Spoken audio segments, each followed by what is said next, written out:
আজকের এই ইফতার মাহফিলের সম্মানিত সভাপতি, শরীয়তপুর বারের সেরাজপদ সভাপতি অ্যাডভোকেট জাহাঙ্গীর আলম কাশেম, আজকে উপস্থিত হয়েছেন আমাদের মাননীয় সংসদ সদস্যদ্বয় শরীয়তপুর ৩ জনাব শফিকুর রহমান কিরণ, শরীয়তপুর ১ জনাব সাঈদ আহমদ আসলাম।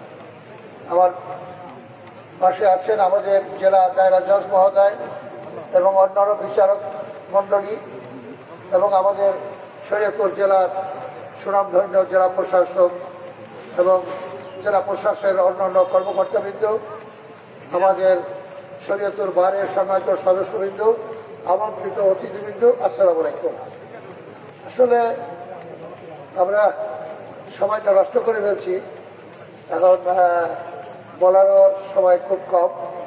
তবে একটা বলতে চাই, আজকে এই মাহে রমজানের এই পবিত্র ইফতার মাহফিলে আমরা আজকে একটাই শপথ দিতে চাই যে আমরা 5ই আগস্টে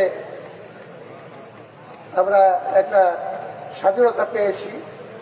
বিগত দিনের সমস্ত অরাজকতা, সমস্ত দুর্নীতি, অন্যায়, অপরাধ, এটাকে মুছে ফেলে আমরা বর্তমানে যে 12ই ফেব্রুয়ারি একটা নির্বাচন হয়েছে, এই দেশের জনগণ যে স্বতঃস্ফূর্তভাবে, সম্পূর্ণ নিরপেক্ষভাবে তারা যে একটা ভোট দিয়েছেন, এই 12ই ফেব্রুয়ারি বিজয়িত হয়েছেন বাংলাদেশ জাতীয়তাবাদী দল এবং দলের নেতা জনাব তারেক রহমান সাহেব, তিনি সরকার গঠন করেছেন।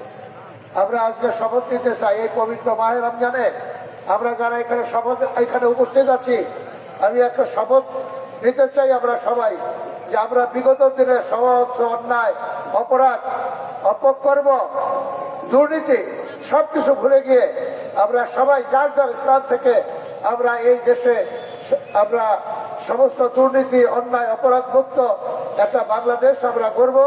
আসুন আমরা সবাই সেই শপথ নিয়ে আমরা যারা তারেক রহমান সাহেবের নেতৃত্বে আমরা এই দেশকে, আমাদের যেই আশা আকাঙ্ক্ষা যে আমরা শোষণমুক্ত, আমরা বৈষম্যমুক্ত একটা বাংলাদেশ আমরা করতে চেয়েছিলাম, আসেন আমরা সবাই মিলে যে যার অবস্থানে আছি সেখান থেকে ন্যায় নিষ্ঠার সাথে কাজ করে আমরা বাংলাদেশটাকে আমরা সুন্দরভাবে একটা সোনার বাংলা আমরা গড়ে তুলি।